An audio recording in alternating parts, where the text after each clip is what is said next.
السلام علیکم۔ امید کرتی ہوں آپ سب خیریت سے ہوں گے۔ الحمدللہ میں بھی خیریت سے ہوں، اور آپ لوگ پلیز میرے چینل کو سبسکرائب کریے اور شیئر بھی کریے۔ اور آج تو میں کوئی اور کہانی لے کر آنے والی تھی، میں نے کسی اور کے لیے ہی سوچا تھا، لیکن اچانک کچھ ایسا ہو گیا کہ مجھے اس کہانی کو ڈھونڈ کر نکالنا پڑا۔ میں نے بہت پہلے اس کہانی کو پڑھا تھا، اور میں نے اس کو کیوں اپلوڈ کیا ہے، کیوں میں نے اس سے آپ لوگوں کے سامنے پیش کیا ہے، یہ میں کہانی کے آخر میں آپ لوگوں کو بتاؤں گی۔ تو دیکھتے ہیں کہ اس کہانی میں کیا ہے کہ زیادہ کے لالچ میں تھوڑے سے بھی انسان کو ہاتھ دھونا پڑتا ہے۔ مطلب کہ اگر ہم کسی چیز کو یہ سوچ کے کرتے ہیں کہ اس سے ہم کو زیادہ فائدہ ہو یا ضرورت سے زیادہ منافع کی لالچ میں جاتے ہیں، تو پھر وہ چیز ہمارے ہاتھ سے پوری کی پوری نکل جاتی ہے۔ تو یہاں پر ہم اب کہانی کا اپنا شروعات کرتے ہیں۔ یہ مرزا امجد بیگ کی کہانی ہے، ایڈوکیٹ مرزا امجد بیگ۔ مجھے ان کی ساری کہانیاں بہت پسند ہے، تو انہی کی کہانیوں میں سے یہ ایک کہانی، سبق آموز کہانی، ہمارے لیے بہت کچھ سوچنے اور سمجھنے والی کہانی، اور سمجھانے والی بھی۔ بعض لوگوں کو گھما پھرا کر بات کرنے کی عادت ہوتی ہے۔ ان کے کہے کو سمجھنے کے لیے اپنی سمجھ کو بھی تھوڑا ٹیڑھا کرنا پڑتا ہے، جبھی جا کر ان کی متحن نظر کہیں بھیجے میں بیٹھتا ہے۔ وہ بھی ایک ایسا ہی شخص تھا۔ جناب وکیل صاحب، وہ میرے سامنے بیٹھنے کے بعد اضطراری لہجے میں بولا، آپ عموماً کس نوعیت کا کیس لیتے ہیں؟ اس کا سوال خاصا احمقانہ تھا۔ ہم کلائنٹ ہی کی طرح ہوتا ہے، تاہم کلائنٹ ہی کی طرح ہوتا ہے۔ جیسے موت اور گاہک کا کوئی بھروسہ نہیں ہوتا، ایسے ہی کلائنٹ کے بارے میں بھی کوئی حتمی رائے قائم نہیں کی جا سکتی۔ وہ آپ کے سامنے بیٹھ کر کسی وقت کوئی بھی بے تکی بات کر سکتا ہے۔ میں نے اپنے مذکورہ بالا کلائنٹ کے سوال کو تحمل سے سنا اور ٹھہرے ہوئے لہجے میں کہا، میں عموماً خصوصاً ہر نوعیت کا کیس لیتا ہوں۔ آپ سمجھے نہیں وکیل صاحب، وہ کسی ہیڈ ماسٹر کے سے انداز میں گردن ہلاتے ہوئے بولا۔ میں اصل میں کچھ اور پوچھنا چاہتا تھا۔ اصل یا نقل میں نے اس کی آنکھوں میں دیکھتے ہوئے ٹھوس لہجے میں کہا، آپ جو بھی پوچھنا چاہتے ہیں بس جلدی سے پوچھ ڈالیں۔ میرا مطلب یہ تھا کہ میرا کیس خاصا سنگین نوعیت کا ہے، وہ وضاحت کرتے ہوئے بولا۔ اس لیے میں کیس کا ذکر کرنے سے پہلے اپنی تسلی کر لینا چاہتا تھا۔ جب بھی کوئی معاملہ سنگین صورت اختیار کر جاتا ہے، تبھی لوگوں کو کسی وکیل کی خدمات کا خیال آتا ہے۔ میں نے گہری سنجیدگی سے کہا، میں ہر قسم کی سنگینی اور سنسنی سے بھرپور اور خطرناک نوعیت کے کیس لیتا ہوں۔ اگر آپ کی تسلی ہو گئی ہو تو بسم اللہ کریں۔ جی، اس نے چونک کر مجھے دیکھا۔ کیا کریں؟ بسم اللہ، میں نے اندرونی اپنے جذبات کو قابو میں رکھتے ہوئے معتدل انداز میں کہا۔ مطلب یہ کہ اگر آپ کا اطمینان ہو گیا ہو تو اپنے کیس کی تفصیلات سے مجھے آگاہ کریں۔ میں نے بات ختم کر کے سوالیہ نظروں سے اس عجیب و غریب خپتی شخص کی طرف دیکھا تو وہ نگاہیں گھما کر میرے آفس کے در و دیوار کو ایسے تکنے لگا جیسے اسے اس بات کا اندازہ لگانے کی کوشش کر رہا ہو کہ وہاں بیٹھ کر بات کرنا مناسب بھی ہے یا نہیں۔ کہیں ان کھڑکیوں، دیواروں اور دروازوں کے کان تو نہیں جو اس کی رازدارانہ باتوں کو سن کر کہیں اور کسی کے سامنے اگل نہ دے۔ میرا کیس عام لوگوں کے کیس سے خاصا مختلف ہے۔ آپ اسے ایک پیچیدہ کیس کہہ سکتے ہیں۔ وہ بات کا آغاز کرتے ہوئے بولا، بہتر یہ ہوگا کہ آپ 7 پوائنٹ نوٹ کرتے جائیں تاکہ بعد میں مجھے کوئی بات دہرانا نہ پڑے۔ اس طرح آپ کے لیے خاصی آسانی ہو جائے گی۔ میں نے اس کے زرعی مشورے پر کوئی تبصرہ کرنے کے بجائے رف پیڈ کو اپنے قریب کھسکا لیا اور قلم کو اپنی انگلیوں میں گھماتے ہوئے سوالیہ نظروں سے اپنے اسپیشل کلائنٹ کی جانب دیکھا اور کہا، جی ارشاد۔ آپ کو میری ہر بات بڑی توجہ اور غور سے سننا ہوگی۔ اصل مسئلہ ایک گاڑی کا ہے۔ اتنا کہہ کر وہ رکا تو میں پوچھے بغیر نہ رہ سکا، جی گاڑی میرا مطلب ہے کار؟ وہ اثبات میں گردن ہلاتے ہوئے بولا۔ آپ کی گاڑی کو کیا ہو گیا؟ میں نے تشویش بھرے لہجے میں پوچھا۔ کوئی ایکسیڈنٹ یا چوری یا کوئی اسی طرح کا معاملہ ہے؟ کار ایکسیڈنٹ اور چوری تو بہت معمولی باتیں ہیں جناب۔ وہ دونوں ہاتھوں کو عجیب سے انداز میں حرکت دیتے ہوئے بولا۔ میرا معاملہ اس سے بھی آگے کی چیز ہے۔ میں نے کہا نا، یہ بہت ہی پیچیدہ کیس ہے وکیل صاحب۔ ٹھیک ہے، میں نے جرح و بحث میں وقت برباد کرنے کے بجائے گیند کو اس جھگی آدمی کے کوٹ میں پھینکتے ہوئے معتدل انداز میں کہا۔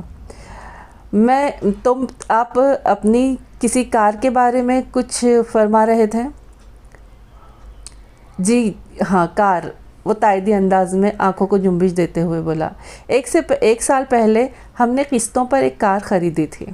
وہ سفید رنگ کی ایک نئی کار تھی۔ خیر، اب تو کسی بھی قیمت پر اسے نیا نہیں کہا جا سکتا، اگرچہ اس عرصے کے دوران میں وہ بہت کم روڈ پر نکالی گئی ہے، لیکن جناب نئی کار تو نئی ہوتی ہے۔ جی آپ بالکل ٹھیک کہہ رہے ہیں، میں نے سرسری انداز میں کہا۔ اللہ آپ کا بھلا کرے، وہ اپنی کار کی کتھا کو آگے بڑھاتے ہوئے بولا۔ میرے پاس اس کار کے تمام کاغذات بھی ہیں، بلکہ کار کی فائل میں اپنے ساتھ لایا ہوں۔ اس نے اپنے پہلو میں رکھے ہوئے تھیلے کو تھپتھپایا اور اس بات کو آگے بڑھاتے ہوئے بولا۔ میں یہ فائل آپ کو بھی دکھاؤں گا، پھر آپ کو میری بات کا یقین آ جائے گا۔ تھیلے یعنی بیگ کو تھپتھپا کر اس نے مجھے یہ باور کرانے کی کوشش کی تھی کہ متذکرہ بالا فائل اس تھیلے کے اندر موجود ہے۔ میں نے سوچا اگر میں اس کے بولنے کا منتظر رہا تو شاید آج کسی اور کلائنٹ کی باری ہی نہ آئے۔ وہ جس رفتار اور انداز میں اپنی کہانی سنا رہا تھا، اس میں کام کی باتیں کم اور غیر ضروری معاملات کچھ زیادہ ہی دخیل ہو رہے تھے، لہٰذا میں نے اسے اصل موضوع کی طرف لاتے ہوئے کہا، تو آپ نے 1 سال پہلے کوئی نئی کار قسطوں میں خریدی تھی؟ جی ہاں، بالکل ایسا ہی ہوا تھا، وہ جلدی سے بولا۔ میں نے جلدی سے پوچھ لیا، کمپنی کا نام؟ کمپنی؟ وہ الجھن زدہ انداز میں مجھے تکنے لگا۔ آپ کس کمپنی کی بات کر رہے ہیں وکیل صاحب؟ میں نے اس کمپنی کا نام پوچھا ہے جس سے آپ نے قسطوں پر گاڑی خریدی تھی۔ میں نے فوراً وضاحت کر دی۔ اوہ اچھا، وہ سکھ کی سانس خارج کرتے ہوئے بولا۔ میں سمجھا آپ کار کی کمپنی کا نام جاننا چاہتے ہیں۔ آخری جملہ اس اللہ کے بندے نے کچھ ایسے انداز میں ادا کیا جیسے گاڑی کا میک یا اس کی کمپنی کا نام پوچھنا کوئی اچنبھے کی بات ہو۔ میں نے بات کو آگے بڑھاتے ہوئے کہا، دونوں ہی نام بتا دیں تو اچھا ہے، اگر کوئی حرج نہ ہو تو۔ نہیں جناب، کوئی حرج نہیں، آپ تو ویسے بھی میرے وکیل ہیں، آپ سے کوئی بات بھی چھپانا مناسب نہیں ہوگا۔ وہ کمال مہربانی سے بولا۔ تو جناب گاڑی تو سوزوکی سوئفٹ ہے اور قسطوں والی اس کمپنی کا نام ہے شاہین ٹریڈنگ کمپنی۔ میں سارے کاغذات ساتھ لایا ہوں، آپ انہیں غور سے دیکھیں گے تو ساری بات آپ کی سمجھ میں آ جائے گی۔ سچی بات تو یہ ہے کہ ابھی تک کچھ بھی میرے پلے نہیں پڑا تھا۔ وہ شخص گزشتہ 10 منٹ سے بیٹھا انٹ کا شنٹ بکے جا رہا تھا اور میں ابھی تک یہ نہیں جان سکا تھا کہ اسے اپنی قسطوں والی کار کے لیے ایک وکیل کی ضرورت کیوں پیش آ گئی۔ آپ کی اس کار کے سلسلے میں میں کیا خدمات انجام دے سکتا ہوں؟ میں نے گہری سنجیدگی سے پوچھا۔ بات ذرا لمبی ہے، وہ کھنکھار کر گلا صاف کرتے ہوئے بولا، لیکن آپ کے قیمتی وقت کا لحاظ کرتے ہوئے میں اسے مختصر کرنے کی کوشش کرتا ہوں۔ بہت نوازش ہے صاحب آپ کی، میں نے تہ دل سے کہا۔ بلکہ ہم نے یہ سوزوکی سوئفٹ کار جس کمپنی سے لی تھی اس کے مالک کا نام اشفاق بخاری ہے، وہ وضاحت کرنے والے انداز میں بولا۔ کمپنی کا تو اب نام ہی باقی رہ گیا ہے، وجود تو کہیں نظر نہیں آتا۔ وہ بات کرتے کرتے اچانک بولا، تو میں نے چونکے ہوئے لہجے میں پوچھا، کمپنی کا وجود کہیں نظر نہیں آتا، اس سے آپ کی کیا مراد ہے؟ میرا مطلب یہ ہے کہ شاہین ٹریڈنگ کمپنی اب لگ بھگ ختم ہو چکی ہے، اس نے برا سا منہ بناتے ہوئے بتایا۔ آپ کو اچھی طرح یاد ہوگا کہ کچھ عرصے پہلے قسطوں پر چیزوں کا کاروبار کرنے والی کمپنیاں برساتی کھمبیوں کے مانند نکل آئی ہوئی تھیں۔ اخبارات میں ہر طرف انہی کمپنیوں کے اشتہارات دیکھنے کو ملتے تھے۔ پھر دیکھتے ہی دیکھتے ان میں سے بہت سی کمپنیاں منظر عام سے غائب ہو گئیں۔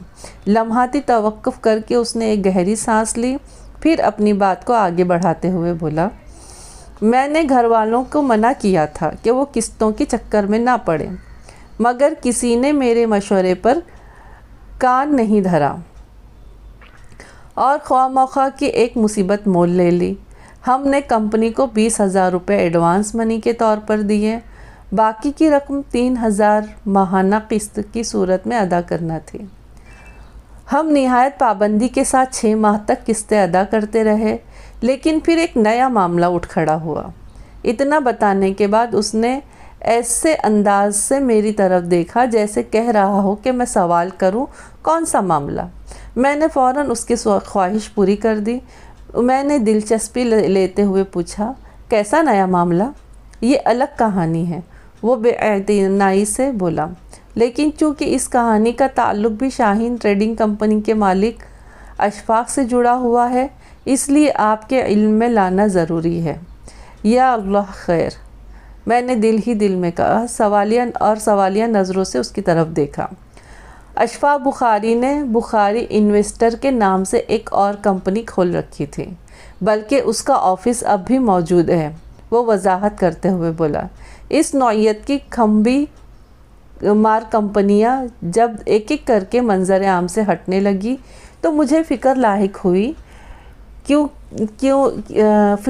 ہو گئی۔ ہم نے بخاری انویسٹر میں 50,000 روپے بھی لگا رکھے تھے۔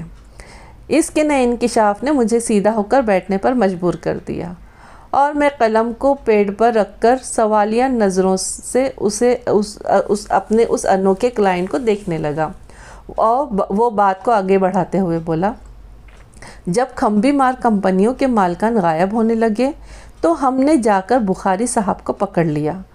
انہوں نے الٹا ہم پر ہی غصہ کیا کہ وہ دوسروں کی طرح فراڈ نہیں ہیں جو لوگوں کی رقمیں کھا کر کہیں غائب ہو جائیں گے۔ ہم نے ان سے بحث مناسب نہ سمجھی اور بڑے ادب سے کہا، ہم انہیں بے ایمان نہیں سمجھتے، بس بات یہ ہے کہ ہمیں رقم کی ضرورت ہے، اس لیے ہم اپنی رقم نکالنا چاہتے ہیں۔ اس پر پتہ ہے انہوں نے ہمارے ساتھ کیا کیا؟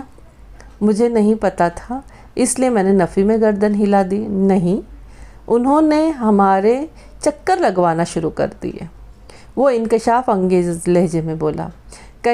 کبھی صبح آؤ، کبھی شام آؤ، کبھی کل آؤ، کبھی پرسوں آؤ۔ جب ہم نے دیکھا کہ وہ انویسٹ کی رقم 85,000 روپے واپس کرنے میں ہیل و حجت کرنے سے کام لے رہے ہیں، اور یہ کہ ان کی نیت ٹھیک نہیں، تو ہم نے ان کے سامنے ایک تجویز رکھی، بخاری صاحب، ہم وائٹ سوئفٹ کار کی مد میں آپ کو اب تک 38,000 روپے ادا کر چکے ہیں۔ ہمارے انویسٹ والے 85,000 میں سے آپ گاڑی کی باقی قیمت کاٹ کر جو بچے وہ ہمیں دے دیں۔ اللہ خیر صلاح۔ پھر انہوں نے کیا کہا؟ میں نے گہری سنجیدگی سے سوال کیا۔ انہوں نے ہماری بات مان لی، اس نے جواب دیا۔ اس طرح ہماری رقم 85,000 میں سے گاڑی کی باقی رقم کاٹ کر ہمیں ہماری رقم کی ادائیگی کی رسید بنا دی۔ کچی یا پکی؟ میں نے سرسراتے ہوئے لہجے میں پوچھا۔ اس نے بتایا کچی۔ اور وہ ڈاکیومنٹس؟ میں نے کہا مطلب گاڑی کے کاغذات؟ بخاری صاحب نے کاغذات ہمیں نہیں دیے، اس نے بتایا۔ یہ کیا بات ہوئی؟ میں نے کہا، جب آپ گاڑی کی پوری قیمت ادا کر چکے تو پھر انہوں نے آپ کو گاڑی کے کاغذات کیوں نہیں دیے؟ وہ بات دراصل یہ ہے کہ وہ وضاحت کرتے ہوئے بولا، گاڑی کی رجسٹریشن شاہین ٹریڈنگ کمپنی کے نام تھی، جو ہائر ہائر پرچیزز کے اصول کے مطابق گاڑی کی پوری قسط ادا ہونے کے بعد ہمارے نام ہونا تھی۔ بخاری صاحب نے ہم سے وعدہ کیا تھا کہ وہ چند روز میں گاڑی ہمارے نام ٹرانسفر کروا دیں گے، لیکن اس کی بات مکمل ہونے سے پہلے ہی میں نے پوچھ لیا، جب آپ لوگوں کے پاس اتنی رقم موجود تھی کہ یکمشت ادائیگی کر کے آپ وہ گاڑی خرید سکتے تھے، تو پھر قسطوں پر گاڑی نکلوانے کا فیصلہ کیوں کیا؟ انسانی فطرت کے ہاتھوں مجبور ہو کر، وہ فلسفیانہ انداز میں بولا۔ انسان کی فطرت میں دیگر خوبیوں کے ساتھ ساتھ لالچ کا عنصر بھی ہے۔ ہم بھی لالچ میں آ گئے تھے۔ ہمیں بخاری صاحب 85,000 کی رقم پر اتنا پروفٹ دے رہے تھے کہ ہم گاڑی والی 3,000 کی قسط ادا کرنے کے بعد بھی کچھ رقم بچا لیتے۔ گھر والے اس لالچ میں آ گئے کہ ایک ہاتھ میں 85,000 کا پروفٹ وصول کریں گے اور دوسرے ہاتھ سے گاڑی کی قسط ادا کر دیں گے۔ نہ صرف قسط ادا ہو جائے گی بلکہ تھوڑی بہت رقم ایکسٹرا بھی مل جائے گی۔ اس طرح کچھ عرصے کے بعد گاڑی کی قسط ختم ہو جائے گی اور وہ ہماری اصل رقم یعنی انویسٹمنٹ والے 85,000 اپنی جگہ پر جوں کے توں پڑے رہیں گے اور گاڑی ایک طرح سے ہمیں صرف 20,000 میں مل جائے گی۔ وہی 20,000 جو ہم نے گاڑی کی مد میں شاہین ٹریڈنگ کمپنی کو ایڈوانس میں پیمنٹ کی تھی۔ آئیڈیا تو ٹھیک ہی تھا مگر لالچ کی وجہ سے برائی گلے پڑ گئی، میں نے سرسری انداز میں کہا۔ برائی بھی کوئی ایسی ویسی جناب، وہ دیدے گھما کر بولا۔ اسی لیے کہتے ہیں لالچ بری بلا ہے۔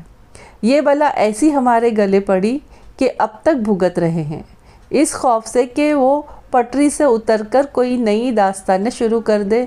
میں نے اسے یاد دلانا بہت ضروری سمجھا۔ بخاری صاحب نے چند روز میں گاڑی آپ کے نام ٹرانسفر کرنے کا وعدہ کیا تھا۔ میں نے کہا، انہوں نے اپنا وعدہ پورا کر دیا؟ اگر انہوں نے وعدہ پورا کیا ہوتا تو آج میں کسی وکیل کے سامنے بیٹھ کر اپنی بپتا نہ سنا رہا ہوتا۔ وہ ایک ٹھنڈی سانس کھینچ کر خارج کرتے ہوئے بولا۔ انہوں نے تو ہماری باقی ماندہ رقم بھی نہیں دی، اس کی ادائیگی کا وعدہ بھی گاڑی کے ٹرانسفر کے ساتھ ہی تھا۔ ہم صبح شام بخاری صاحب کے دفتر کے چکر لگاتے رہے مگر وہاں کی صورتحال روز بروز بگڑتی چلی گئی۔ بخاری صاحب کا بزنس تباہی اور بربادی کی طرف جا رہا تھا۔ اس چکر میں کوئی اکیلے ہم ہی نہیں پھنسے ہوئے تھے، اور بھی بہت سے لوگ پھیرے لگا رہے تھے۔ ان میں تو کچھ تو قسطوں کی گاڑی والے تھے، جبکہ اکثریت ان افراد کی تھی جنہوں نے بخاری انویسٹر میں بڑی بڑی رقمیں لگا رکھی تھی۔ وہ ہر روز وہاں کوئی جھگڑا پھڈا ہو جاتا۔ بخاری صاحب بھی دفتر سے غائب رہنے لگے تھے۔ ایک روز بخاری صاحب ان کے ہتھے چڑھ گئے۔ اس دن آفس میں بڑا ہنگامہ آرائی دیکھنے کو ملی۔ چند جوشیلے افراد بخاری صاحب کو اغوا کر کے لے گئے، دفتر میں توڑ پھوڑ کی گئی اور بخاری صاحب کے ساتھ ہی دفتر کا سارا کاغذی ریکارڈ بھی لے گئے۔ ان کاغذی ریکارڈ میں ان تمام گاڑیوں کے ڈاکیومنٹس بھی تھے جو لوگوں نے ہائر پرچیزز کے اصولوں پر شاہین ٹریڈنگ کمپنی سے قسطوں پر خریدی تھی، اور ہماری گاڑی کے کاغذات بھی انہی کاغذات میں شامل تھے۔ اوہ، میں نے ہمدردی بھرے انداز میں کہا۔ اس کے بعد کیا ہوا؟ ہونا کیا تھا جی، وہ افسردہ لہجے میں بولا۔ اشفاق بخاری کو تو میری نظروں کے سامنے چند مشتعل افراد اٹھا کر لے گئے۔ دفتر کے دیگر اسٹاف کو بھی انہوں نے زد و کوب کیا تھا، لہٰذا اگلے روز سے دفتر پر تالے پڑ گئے۔ اس کے بعد آپ نے کیا کیا؟ میں نے پوچھا۔ میرا اشارہ خاص طور پر آپ کی طرف تھا۔ ہم صبر کر بیٹھ گئے، اس نے جواب دیا۔ اتنا اطمینان تو تھا کہ جو وائٹ سوئفٹ ہم نے شاہین ٹریڈنگ کمپنی سے قسطوں پر خریدی تھی وہ کم از کم ہمارے گھر میں ہماری نظروں کے سامنے کھڑی ہوئی دکھائی دیتی ہے، مگر ایک روز یہ اطمینان بھی غارت ہو کر رہ گیا۔ کیا مطلب؟ میں نے چونک کر اس کی طرف دیکھا۔ کیا وہ کار کسی نے چرا لی؟ وکیل صاحب، اگر وہ گاڑی ہمارے گھر سے چوری ہو جاتی تو شاید ہم اتنے پریشان نہ ہوتے جتنے اس وقت ہیں۔ میں کسی قانون داں کے پاس نہیں، اور میں اس صورت میں کسی قانون داں کے پاس نہیں بیٹھا ہوتا، بلکہ سیدھا پولیس اسٹیشن جا کر اس گاڑی کی چوری کی رپورٹ درج کرا رہا ہوتا۔ پھر کیا ہوا تھا؟ میں نے گہری سنجیدگی سے پوچھا۔ ابتدا میں وہ شخص مجھے جھکی اور خپتی لگا تھا۔ باتیں تو وہ اب بھی اسی انداز میں کر رہا تھا، تاہم صاف گوئی یہ تھی کہ مجھے اب اس کی داستان غم میں خاصی دلچسپی محسوس ہونے لگی تھی۔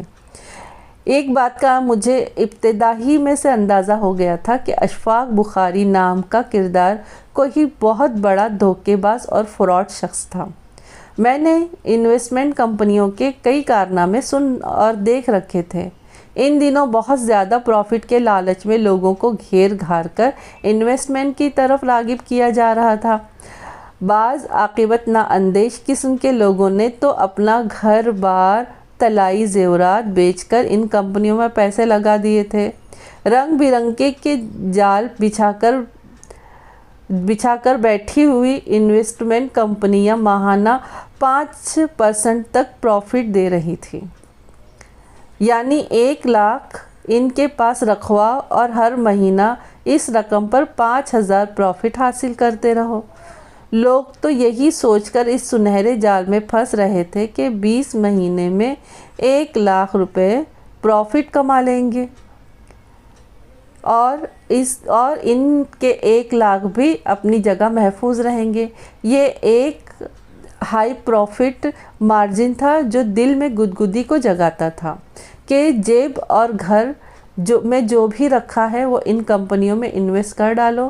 لیکن کچھ ہی عرصے کے بعد ان سنہری کمپنیوں کی قلعی کھل گئی اور لوگ سر پر بازو رکھ کر اور دہاڑے مار مار کر رو رہے تھے۔ 2-4 ماہ تک باقاعدگی سے پروفٹ دینے کے بعد کمپنی اچانک غائب ہو جاتی تھی۔ میرے سامنے بیٹھا ہوا شخص بھی انہی کالے ناگوں کا ڈسا ہوا تھا۔ یہاں پر میں بار بار پروفٹ کا لفظ استعمال کر رہا ہوں۔ یہ لفظ میں نے ایجاد نہیں کیا، بلکہ انویسٹمنٹ کمپنیوں نے معصوم اور سادہ لو بألفاظ دیگر بے وقوف قسم کے لوگوں کو اپنے دام میں لانے کے لیے اس لفظ کو بڑی خوبصورتی کے ساتھ استعمال کیا تھا۔ میں اس بات پر یقین رکھتا ہوں کہ دنیا کا بڑے سے بڑا سرجن بھی کتے کا آپریشن کر کے اسے بکری نہیں بنا سکتا۔ تو یہ سچی بات یہ ہے کہ یہ پروفٹ در حقیقت سود تھا۔ انگلش الفاظ سے دھوکہ کھانے والے تسلیم کریں یا نہ کریں، ان کی مرضی ہے، مجھے اس سے کوئی فرق نہیں پڑتا۔ میرا ایمان اس بات پر بہت پختہ ہے کہ اللہ تعالیٰ نے سود کا کاروبار کرنے والوں کی سختی سے مذمت کی ہے، بلکہ خود کو ایسے لوگوں کا دشمن قرار دیا ہے۔ میں نے آج تک سود کے کاروبار میں ملوث کسی شخص کو خوش اور مطمئن نہیں دیکھا۔ جس کا دشمن خدا ہو وہ بھلا کیسے پنپ سکتا ہے؟ ہونا کیا تھا جناب، ہم پر ایک نئی مصیبت آ گئی اور ہم اس میں پھنس گئے۔ وہ میرے سوال کے جواب میں بتانے لگا۔ ایک روز صبح 2 افراد ہمارے گھر پہنچے۔ میرے چھوٹے بھائی نے گیٹ کھولا تو سامنے 2 اجنبی افراد کو کھڑا دیکھ کر وہ چونکا اور پوچھا، آپ کون لوگ ہیں؟ ان میں سے ایک پستہ قامت بھاری بھرکم اور کرخت چہرے والا تھا۔ اس نے اپنے جثے کی مناسبت ہی کنگ سائز مونچھیں بھی رکھ چھوڑی تھی۔ صورت سے وہ کوئی گنڈا اور پھڈے باز ہی شخص نظر آتا تھا، جبکہ اس کا ساتھی دبلا پتلا دراز قامت تھا۔ اس نے ہلکی سی لکیر نما مونچھیں رکھی ہوئی تھی، تاہم اس کے چہرے اور آنکھوں سے جو تاثر جھلکتا تھا وہ کسی امن پسند شریف نفس انسان کا ہرگز نہیں تھا۔ میرے چھوٹے بھائی عابد باری کے مطابق وہ دونوں خطرناک موڈ میں دکھائی دیتے تھے۔ ہم اپنے بارے میں تو بعد میں بتائیں گے، مچھیل اکھڑے ہوئے لہجے میں بولا اور پوچھا، اس گھر میں کون رہتا ہے؟ ظاہر ہے یہ ہمارا گھر ہے تو ہم ہی یہاں رہتے ہیں، عابد باری نے جواب دیا۔ آپ کو کس سے ملنا ہے؟ ہمیں اپنی گاڑی سے ملنا ہے، دراز قامت شخص نے معنی خیز لہجے میں کہا۔ گاڑی سے ملنا ہے؟ عابد باری نے حیرت بھرے لہجے میں پوچھا، کیا مطلب ہے آپ کا؟ ہم سفید رنگ کی سوئفٹ کی بات کر رہے ہیں، پستہ قامت گراہٹ آمیز لہجے میں بولا، ہماری گاڑی پچھلے دنوں چوری ہو گئی تھی، لیکن آپ کی چوری ہونے والی گاڑی سے ہمارا کیا تعلق؟ بہت گہرا تعلق ہے بھائی، دراز قامت شخص نے عابد باری کی آنکھوں میں دیکھتے ہوئے کہا۔ ہمیں پتہ چلا ہے کہ وہ گاڑی آپ کے پاس ہے۔ آپ کا دماغ خراب ہو گیا ہے، میرے چھوٹے بھائی نے غصے بھرے لہجے میں کہا۔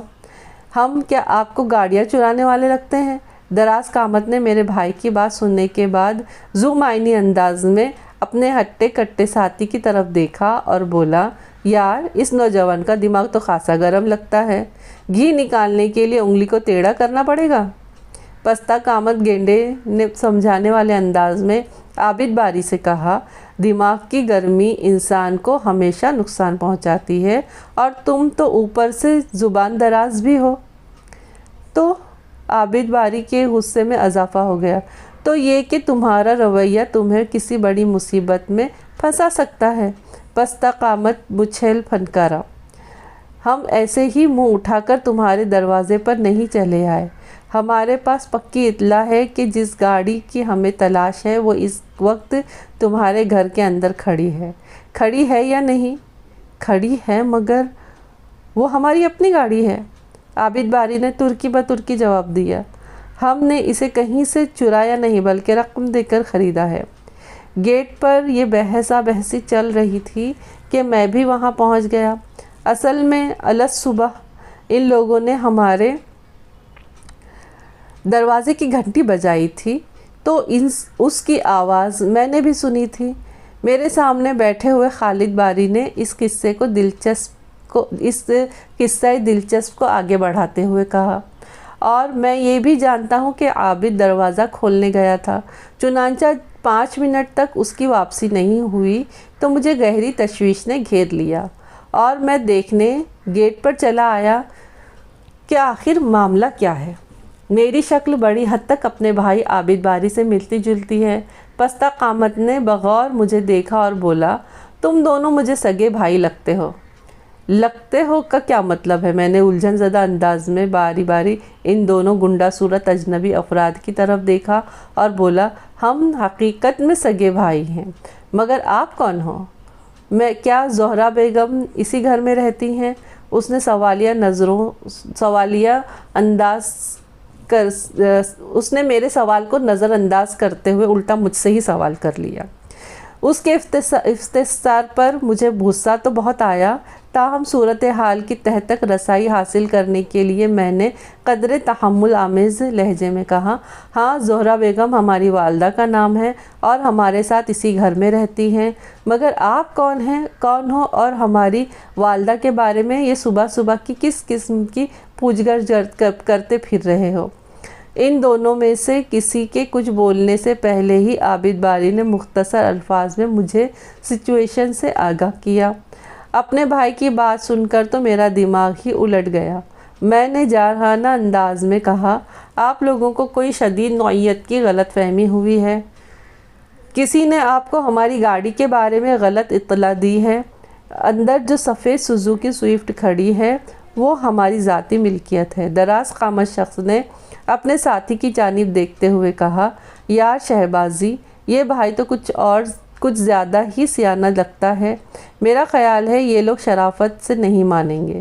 کاکا، پستہ قامت نے سنگین مگر ٹھہرے ہوئے لہجے میں کہا، اگر شرافت کی زبان ان کی سمجھ میں نہیں آئے گی تو خود ہی پچھتائیں گے۔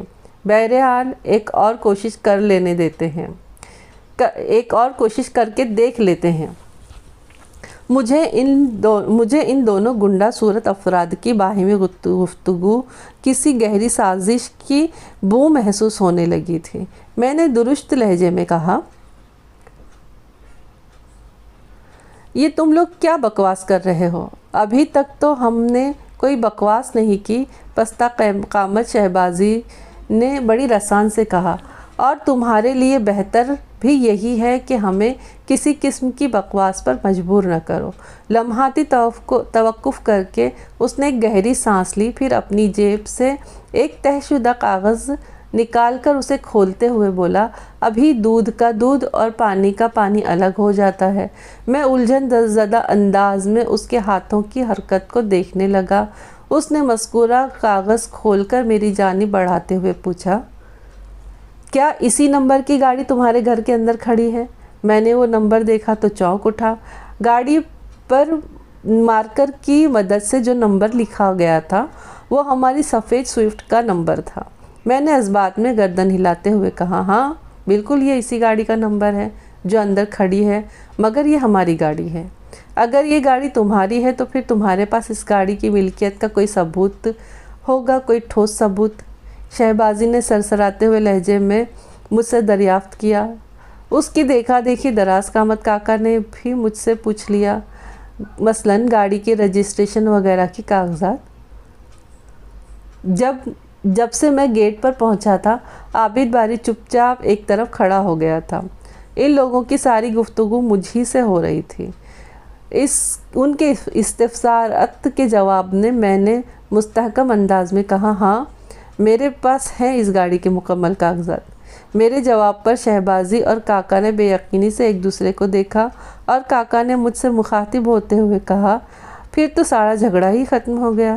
آپ وہ کاغذ لا کر ہمیں دکھا دیں، بات ادھر ہی کی ادھر ختم ہو جائے گی، ہم چپ چاپ واپس چلے جائیں گے۔ انسان اندر سے کسی بھی حوالے سے کمزور ہو تو یہ کمزوری اور ضعف اس کے چہرے سے بھی چگلی کھاتی ہے اور اس کے رویے سے بھی جھلکتا ہے اور استرار بن کر اس کے انداز سے بھی ٹپکتا ہے۔ ان لمحات میں میرے ساتھ بھی کچھ ایسا ہی ہوا تھا۔ ظاہر سفید سوئفٹ کے حوالے سے ایسے کوئی ڈاکیومنٹس ہمارے پاس موجود نہیں تھے جن کی مدد سے ہم اس پر حق ملکیت جتا سکتے ہیں۔ اس بے بسی نے میرے جواب میں ایک برہمی بھر دی اور میں نے کہا، میں تمہیں اپنی گاڑی کے کاغذات کیوں دکھاؤں؟ تم لوگوں کا اس گاڑی سے کیا تعلق اور واسطہ؟ بہت گہرا تعلق اور واسطہ ہے، وہ مجھے گھورتے ہوئے بولا۔ ہم اس گاڑی کے مالک ہیں۔ کچھ عرصہ پہلے یہ گاڑی چوری ہو گئی تھی، بڑی مشکل سے اس کا سراغ لگا کر ہم تمہارے گھر تک پہنچے ہیں۔ ہماری گاڑی تمہارے گھر کے اندر کھڑی ہے، ہم تو اسے لے کر ہی جائیں گے۔ لیکن میری الجھن جھنجھلاہٹ میں بدل گئی۔ تم لوگوں کے پاس اس بات کا کیا ثبوت ہے کہ یہ گاڑی تمہاری ہے؟ بہت ہی پکا اور دستاویزی ثبوت ہے، کاکا عجیب سے لہجے میں بولا۔ پھر اس نے اپنے ساتھی کی طرف دیکھتے ہوئے کہا، شہبازی، یہ لوگ ثبوت دیکھے بغیر ہماری بات کا یقین نہیں کریں گے۔ ان دونوں بھائیوں کو سفید سوئفٹ کے ڈاکیومنٹس دکھا دو۔ شہبازی نے کاکا کے اشارے پر اپنی جیب سے رجسٹریشن بک نکالتے ہوئے بڑے چبھتے ہوئے لہجے میں کہا، رجسٹریشن بک میری طرف چبھتے ہوئے اس نے کہا، رجسٹریشن بک میری طرف بڑھاتے ہوئے اشارہ کیا، اچھی طرح دیکھ کر اپنی تسلی کر لو، ہمیں کوئی جلدی نہیں ہے۔ میں نے کھول کر اچھی طرح رجسٹریشن بک کا معائنہ کیا۔ وہ انہی کی گاڑی کی رجسٹریشن بک تھی۔ انجن نمبر وغیرہ سب درست تھا، گاڑی کا نمبر بھی درست تھا۔ میں مخمصے میں پڑ گیا۔ یہ بات بھی الجھا دینے والی تھی۔ جو گاڑی ہم نے شاہین ٹریڈنگ کمپنی سے قسطوں پر خریدی تھی، اس کی ملکیت کے کاغذات ان لوگوں کے پاس تھے۔ مجھے تذبذب کا شکار دیکھ کر کاکا نے کہا، کن سوچوں میں گم ہو بھائی؟ اگر اس رجسٹریشن بک سے تمہاری تسلی ہو گئی ہو تو وہ گاڑی ہمارے حوالے کر دو جو اندر کھڑی ہے۔ بات خاموشی سے یہیں کے یہیں ختم ہو جائے گی، ورنہ ہم پولیس کو لے کر آئیں گے، اور ہماری پولیس کو تو تم اچھی طرح جانتے ہو۔ لمحاتی توقف کر کے اس نے بڑے مضحکانہ انداز میں ایک آنکھ ماری، پھر اپنی بات مکمل کرتے ہوئے لیکن اس کے ساتھ بولا، دونوں بھائیوں کو کار چوری کے الزام میں گرفتار کر کے بھی اپنے ساتھ لے جائیں گے۔ ادھر حوالات میں وہ لوگ اور گاڑیوں کے جھوٹے کیس تمہاری ایسی خاطرداری کریں گے کہ لینے کے دینے پڑ جائیں گے، اور جب لات جوتا کھلانے کے بعد بھی پولیس مبینہ لاتعداد گاڑی تمہارے اندر سے برآمد نہیں کرا سکے گی تو یہی سمجھ لیا جائے گا کہ تم نے وہ تمام کی تمام گاڑیاں کسی دوسرے شہر میں اسمگل کر دی ہیں۔ اس طرح تم تھانے میں گزرنے والی 1-2 راتوں میں ہی کار چور کے ساتھ میں اسمگلر بھی اسمگلر کے رتبے پر بھی فائز ہو جاؤ گے اور باقی زندگی جیل کی سنگلاخ دیواروں کے پیچھے گزرے گی تم دونوں بھائیوں کی باقی کی زندگی تم دونوں بھائیوں کی سنگلاخ دیواروں کے پیچھے گزرے گی. کیا سمجھے؟ اس دبلے پتلے دراز قامت کاکا نے ہمارے مستقبل قریب اور مستقبل بعید کا جو رنگین اور سنگین نقشہ کھینچا تھا وہ ہمارے بدن میں تھر تھری طاری کر دینے والا تھا. ایک لمحے کے لیے تو میں چکرا کر رہ گیا. قدرے سنبھلے ہوئے انداز میں کہا، میرا خیال ہے کہ ان کاغذات کی تیاری میں کسی کلرک سے غلطی ہوئی ہوگی. کیسی غلطی؟ شہبازی نے مجھے گھور کر دیکھا. اس میں رجسٹریشن بک کے دیگر مندرجات تو درست ہیں، میں نے ٹھہرے ہوئے لہجے میں کہا، مگر گاڑی کے نمبر کی جگہ ہماری گاڑی کا نمبر لکھ دیا گیا ہے اور یقیناً کسی کلرک کی ہی غلطی ہے. بھائی بات صرف گاڑی کی نمبر پلیٹ کی تک تو محدود نہیں ہے. شہبازی نے برہمی سے بولا، مجھے یقین ہے کہ گاڑی کے انجن کا نمبر اور جو دوسری چیزیں بھی ہیں وہ بھی وہی ہیں جو اس بک میں درج ہیں. شہبازی غلط نہیں کہہ رہا تھا.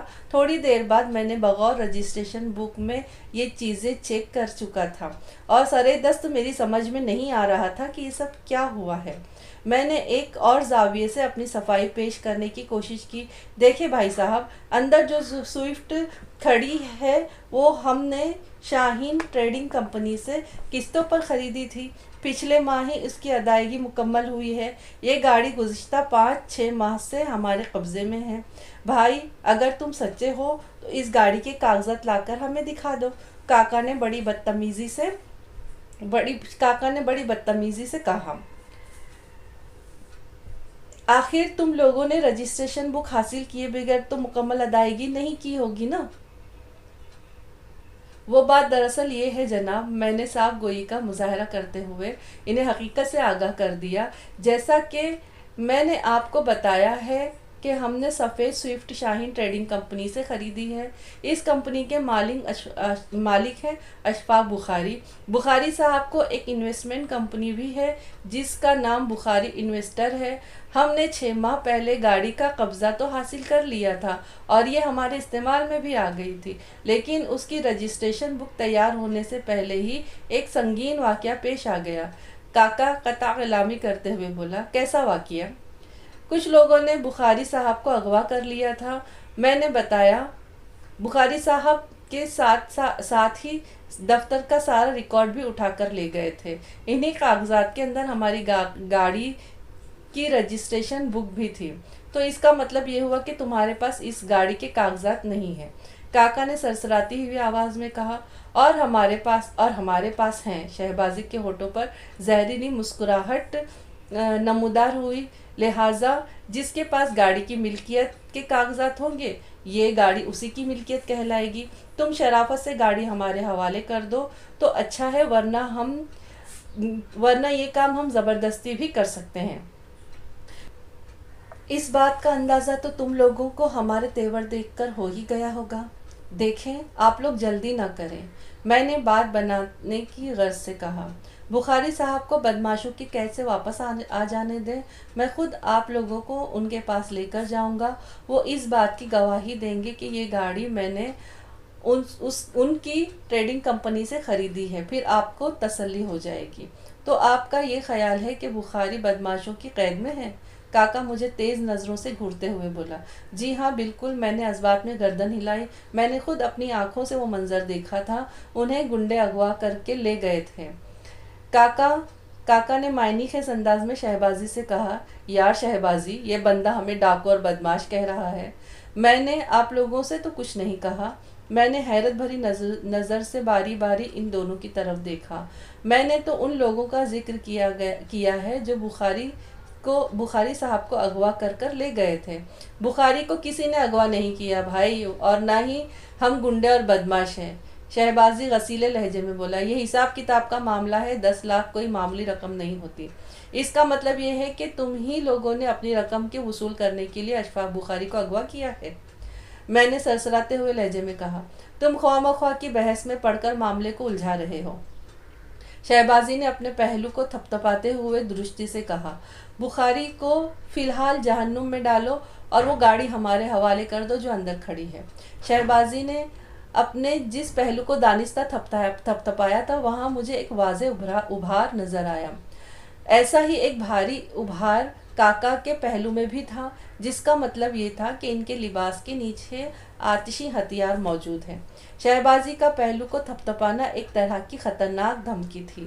اگر ہم نے ان کے مطالبے پر منوان عمل نہ کیا تو وہ کوئی بھی سنگین قدم اٹھا سکتے ہیں۔ دونوں کی باہمی گفتگو سے مجھے یہ سمجھنے میں کوئی دشواری محسوس نہیں ہوئی تھی کہ اشفاق بخاری کو اغوا کرنے میں انہی لوگوں کا ہاتھ ہے۔ شہبازی نے 10 لاکھ کی بھاری رقم کا بھی ذکر کیا تھا، جس کا مطلب یہ تھا کہ ان لوگوں نے بخاری انویسٹر میں 10 لاکھ روپے لگائے ہوں گے۔ بخاری کے ڈوبتے ہوئے کاروبار کو دیکھتے ہوئے انہوں نے اپنی رقم پوری کرنے کے لیے وہ اغوا والی ہنگامی کارروائی کی تھی۔ بخاری صاحب کے اغوا کے ساتھ ہی وہ تمام دفتری ریکارڈ بھی اٹھا کر لے گئے تھے، جن میں قسطوں پر فروخت کی جانے والی گاڑیوں کے کاغذات بھی تھے۔ علاوہ ازیں اغوا کاروں نے آفس میں موجود کیش پر بھی ہاتھ صاف کیا تھا۔ حالات کی نزاکت کو دیکھتے ہوئے میں نے ان کے ساتھ الجھنا مناسب نہ سمجھا۔ مصلحت آمیز لہجے میں کہا، بھائی صاحب، بخاری صاحب کے ساتھ جو بھی ہوا مجھے اس سے کوئی خاص دلچسپی نہیں ہے۔ آپ میری بات کا یقین کر لیں، ہم نے اس گاڑی کی پوری قیمت ادا کی ہے، لہٰذا یہ ہماری ملکیت ہے۔ یہ بات تو تم پہلے بھی 3 مرتبہ دہرا چکے ہو، وہ خفگی آمیز لہجے میں بولا۔ اگر تم لوگوں نے گاڑی کی پوری قیمت ادا کر دی ہے تو اس کی ادائیگی کا کوئی ثبوت بھی تو ہونا چاہیے آپ لوگوں کے پاس۔ جب ہمارے درمیان گیٹ پر کھڑے کھڑے یہ ساری باتیں ہو رہی تھیں تو اندر سے امی کی آواز آئی۔ انہوں نے چھوٹے بھائی کو پکارا تھا، عابد، باہر کون آیا ہوا ہے؟ اور خالد کہاں چلا گیا؟ تم لوگ باہر کیا کر رہے ہو؟ امی، 1 منٹ میں آ رہا ہوں، عابد باری نے بلند آواز میں کہا۔ تم ادھر ہی ٹھہرو، میں نے عابد سے کہا، میں امی سے بات کر کے آتا ہوں۔ میرے اس دلچسپ کلائنٹ کی زبانی مجھے پتا چلا تھا کہ اس گھر میں وہ دونوں بھائی اور ان کی والدہ زہرہ بیگم رہتی ہیں۔ ان کے باپ مظفر باری کا کافی عرصے پہلے انتقال ہو گیا تھا۔ مظفر باری کے انتقال کے بعد گھر کا نظم و نسق زہرہ بیگم ہی چلا رہی تھی۔ مذکورہ سوزوکی سوئفٹ بھی زہرہ بیگم کے ہی نام پر خریدی گئی تھی اور 85,000 روپے بھی اسی کے نام سے بخاری انویسٹرز میں لگائے گئے تھے۔ خالد باری مزید تفصیلات سے آگاہ کرتے ہوئے بولا، میں نے اندر جا کر امی کو ساری صورتحال سے آگاہ کیا۔ وہ یہ سب سنتے ہی پریشان ہو گئی۔ امی کی طبیعت ویسے بھی ٹھیک نہیں رہتی، انہیں سانس کا بہت پرانا مرض ہے۔ ابو کے انتقال کے بعد تو اس مرض میں اور بھی شدت آ گئی ہے۔ امی زیادہ تر گھر میں ہی رہتی ہیں۔ اور آپ کی امی نے ان ساری صورتحال پر کیا کہا؟ میں نے اس کی بات پوری ہونے سے پہلے ہی سوال کر دیا۔ مجھے خدشہ تھا کہ اگر میں نے خالد باری کو ذرا بھی ڈھیل دے دی تو وہ اپنی والدہ کی بیماری کی تفصیل میں گم ہو جائے گا اور اصل معاملہ جوں کا توں رہ جائے گا۔ امی پریشان تو ہو گئی تھی مگر انہوں نے پوری توجہ سے میری بات سنی۔ خالد باری نے میرے سوال کے جواب میں بتایا۔ انہوں نے مجھ سے پوچھا، وہ رجسٹریشن بک کہاں ہے جس کی بنا پر یہ لوگ گاڑی کی ملکیت کا دعویٰ کرتے ہیں؟ جی، وہ بک تو اسی بندے کے پاس ہے، میں نے بتایا۔ تم نے اس رجسٹریشن بک کو دیکھا؟ امی نے سوال کیا۔ میں نے اس بات میں گردن ہلا دی۔ بک میں ہماری گاڑی کا ہی نمبر درج ہے؟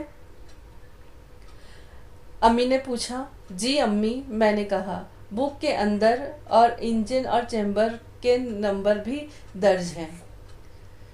اور تمہیں یقین ہے کہ وہ نمبر بھی اسی گاڑی کے ہیں جو ہمارے گھر میں ہے؟ اس بندے کا تو یہی دعویٰ ہے امی۔ کل کو کوئی ہمارے دروازے پر آ کر دعویٰ کرے گا کہ یہ گھر اس کی ملکیت ہے تو تم آنکھیں بند کر کے اس کی بات پر یقین کر لو گے؟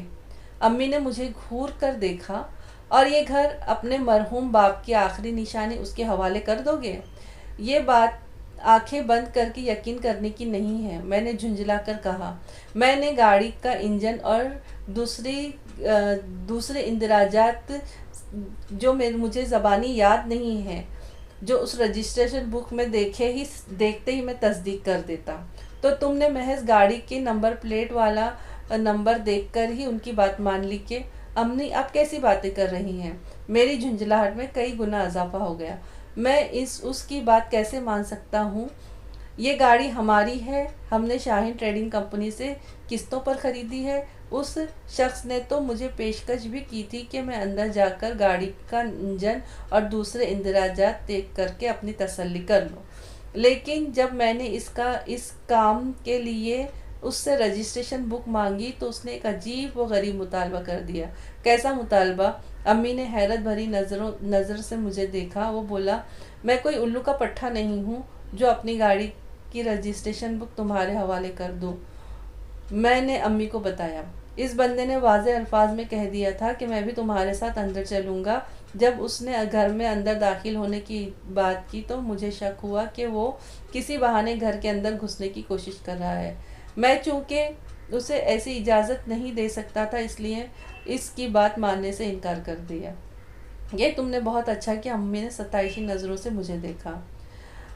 امی، وہ بہت خطرناک لوگ ہیں، میں نے کہا۔ میں نے ان کے لباسوں کے نیچے اسلحے کی جھلک دیکھ لی ہے، اس لیے انہیں بلانے کی غلطی میں کسی بھی قیمت پر نہیں کر سکتا تھا۔ کیا تمہیں یاد ہے کہ اس رجسٹریشن بک کے اندر گاڑی کے مالک کا کیا نام لکھا ہے؟ امی نے ایک نہایت اہم سوال کیا۔ مرزا یا سر بیگ، میں نے جواب دیا۔ اور تم یہ بھی جانتے ہو کہ یہ گاڑی میرے نام پر خریدی گئی ہے؟ امی نے ٹھہرے ہوئے لہجے میں کہا۔ جی بالکل، مجھے اچھی طرح یاد ہے، میں نے جلدی سے کہا۔ اگرچہ اشفاق بخاری صاحب نے ہمیں گاڑی کے کاغذات نہیں دیے اور گاڑی کی رجسٹریشن بک بھی انہی کے پاس تھی، مگر یہ تو ایک کھلی حقیقت ہے کہ گاڑی آپ ہی کے نام پر خریدی گئی تھی، اور گاڑی کی قسطیں بھی ہم آپ ہی کے نام سے شاہین ٹریڈنگ کمپنی کو ادا کر رہے تھے۔ تو پھر سمجھ لو کہ یہ لوگ فراڈ ہیں، امی نے حتمی لہجے میں کہا۔ اگر ان کے پاس گاڑی کی اصل کاغذات ہوتے تو وہاں میرا نام درج ہونا چاہیے تھا۔ آپ کی امی شاید ایک بات کو نظر انداز کر رہی تھی، میں نے خالد باری کے خاموش ہونے پر کہا۔ گاڑی کی رجسٹریشن بک میں اگر کسی مرزا یا سر بیگ کا نام درج ہے تو اس کا مطلب یہ ہے کہ اس شخص نے گاڑی اپنے نام ٹرانسفر کرائی ہوگی۔ ہائر پرچیز کے اصول کے مطابق جب تک گاڑی کی تمام قسطیں ادا نہ ہو جائے وہ خریدار کے نام نہیں ہو سکتی۔ آپ ہی ٹھیک کہہ رہے ہوں گے وکیل صاحب، وہ بے بسی سے کندھے اچکاتے ہوئے بولا۔ مجھے تو ان قانونی معاملات کا نہ تو زیادہ علم ہے اور نہ ہی تجربہ۔ پھر اس کے بعد کیا ہوا؟ میں نے بیان کے اس سلسلے کو سمیٹتے ہوئے کہا۔ امی نے مجھ سے پوچھا کہ اب تم کیا کرو گے؟ وہ میرے سوال کے جواب میں بولا۔ میں نے کہا، میں انہیں ان کی رسید کی فائل لے جا کر دکھاتا ہوں جن کی روح سے ثابت ہوتا ہے کہ یہ گاڑی ہم نے شاہین ٹریڈنگ کمپنی سے قسطوں پر خریدی تھی۔ ہاں یہ ٹھیک ہے، امی نے تائیدی انداز میں گردن ہلائی، اور وہ پوائنٹ بھی اٹھانا میرے نام والا۔ جی امی، میں یہ کہہ کر ان کے پاس سے اٹھ کر چلا آیا۔ جب میں مذکورہ فائل لے کر باہر آیا اور ان لوگوں سے قسطوں کی رسید اور گاڑی کی ایڈوانس پیمنٹ کی رسید کا ذکر کیا تو شہبازی ہتھے سے اکڑ گیا۔ یہ کیا مذاق ہے؟ وہ بھپرے ہوئے لہجے میں بولا۔ ہم نے ان رسیدوں کا اچار ڈالنا ہے؟ میں تو یہ سمجھ رہا تھا کہ تم گاڑی لے کر ہی باہر نکلو گے اور تم یہ ردی کاغذ اٹھا لائے۔ شہبازی کی اس برہمی پر کاکا مزہ کا خیز اڑانے والے انداز میں کھی کر کے ہنسنے لگا۔ میں نے ایک فوری خیال کے تحت کہا، ذرا اور رجسٹریشن بک مجھے دوبارہ دکھانا۔ شہبازی نے ایک بار پھر مذکورہ بک میری جانب بڑھا دی۔ میں نے وہ صفحہ نکال لیا جہاں پر گاڑی کے مالک کا نام درج تھا، پھر ان کی طرف دیکھتے ہوئے پوچھا، تم دونوں کے اصل نام کیا ہیں؟ ابھی تک وہ ایک دوسرے کو شہبازی اور کاکا کہہ کر مخاطب کر رہے تھے، اور یقیناً یہ ان کے اصلی نام نہیں تھے۔ ان لمحات میں ایک نکتہ اچانک میرے ذہن میں ابھر کر روشن ہو گیا تھا۔ میرا نام شاہ نواز شہبازی ہے۔ شہبازی اپنے سینے پر ہاتھ مارتے ہوئے بڑے فخر سے بولا، اور پھر کاکا کی جانب اشارہ کرتے ہوئے مزید بتایا، یہ میرا ساتھی شہزاد عرف کاکا ہے۔ شاہ نواز اور شہزاد، میں نے زیر لب دہرایا، پھر باری باری ان کی آنکھوں میں جھانکتے ہوئے کہا، گاڑی کی رجسٹریشن بک میں مالک کا نام مرزا یا سر بیگ لکھا ہوا ہے، یہ گاڑی آپ دونوں میں سے کسی کی کیسے ہو سکتی ہے؟ بیگ صاحب ہمارے سیٹھ صاحب ہیں، شہبازی نے انکشاف انداز میں کہا۔ ہم دونوں انہی کے لیے کام کرتے اور انہی کے بھیجنے پر یہاں آئے ہیں۔ تم شرافت سے سیٹھ کی گاڑی ہمارے حوالے کرتے ہو یا نہیں؟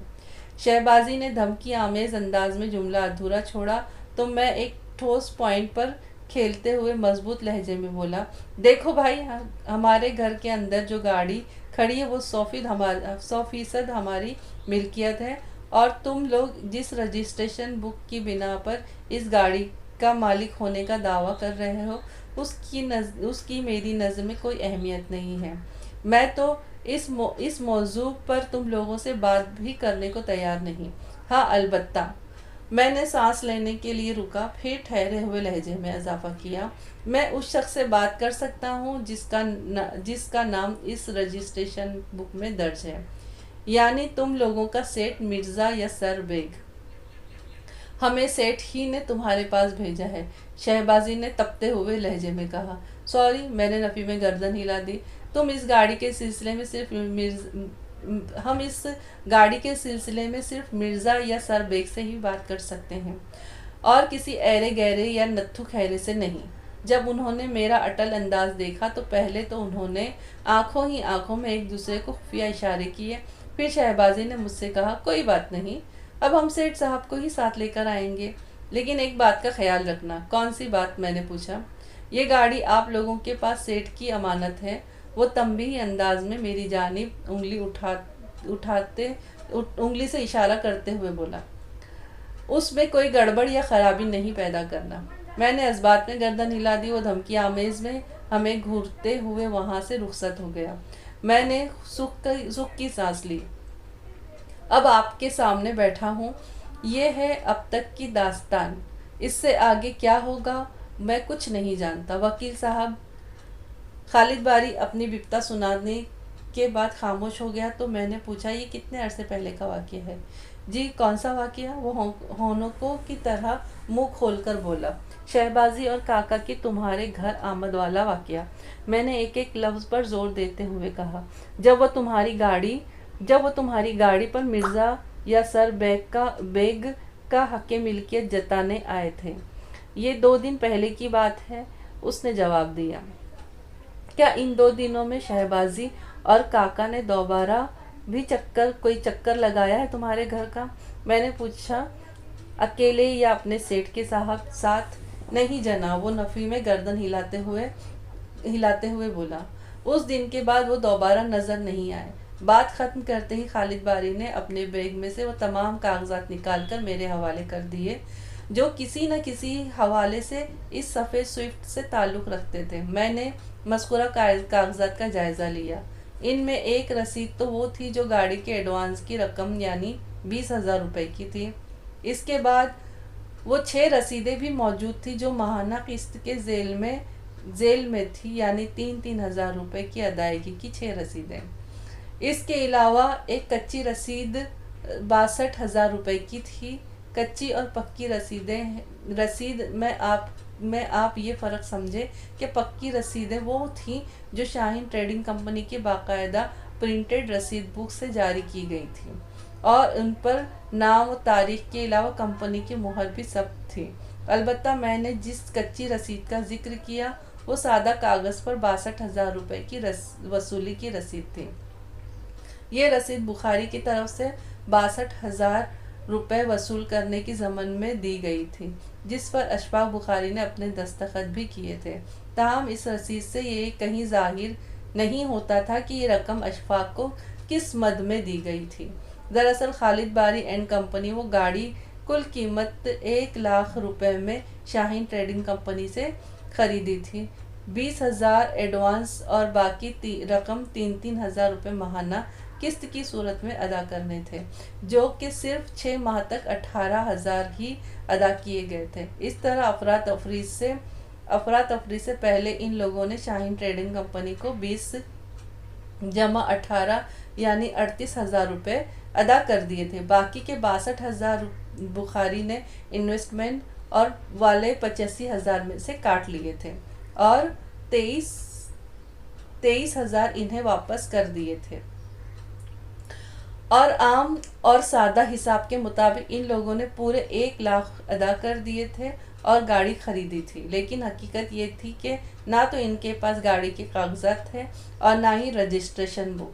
یہ تمام چیزیں ڈاکو اشفاق بخاری کے ساتھ ہی لے گئے تھے، البتہ وہ فتنہ پرور وائٹ سوئفٹ خالد باری کے گھر میں کھڑی تھی، جسے بقول ایک اسے بہت کم روڈ پر نکالا گیا تھا۔